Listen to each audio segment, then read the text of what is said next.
ఈ జబ్బు నన్ను వదలకుంది.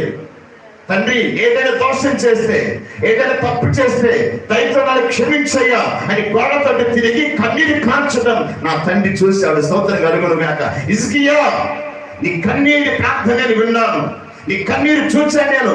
ఇదిగో ఈ రోగం తొలగిపోతుంది, నీకు 15 సంవత్సరాలు ఆయుష్నిస్తున్నాను. హల్లెలూయా చెప్పండి, హల్లెలూయా.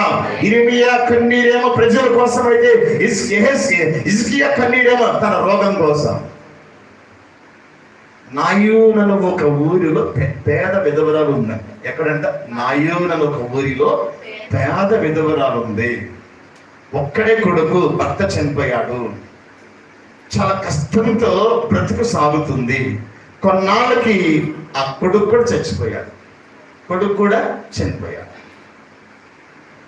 ఏడ్చి ఇంకా పాడి కట్టి పాడిని బిడ్డలు పెట్టి మోసుకెళ్తున్నారు. స్తోత్రం కలుగును.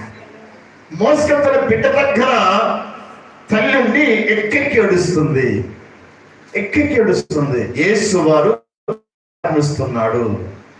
యేసు దృష్టి ఆ మీదకి వెళ్ళిపోయింది. హల్లెలూయా. చాలా మంది ఉన్నారు కానీ యేసు దృష్టి వెళ్ళలేదు. మీదకి వెళ్ళింది కన్నీరు. అమ్మా, నీ కన్నీరు నేను చూశాను, నీ దుఃఖాన్ని నేను చూశాను అని పాడి ముట్టాడు. స్తోత్రం కలుగును గాక. ఏముట్టాడు? పాడి ముట్టాడు. వెంటనే పాడి మీద ఉన్న శవం ఏమైంది? లేచి కూర్చుంది.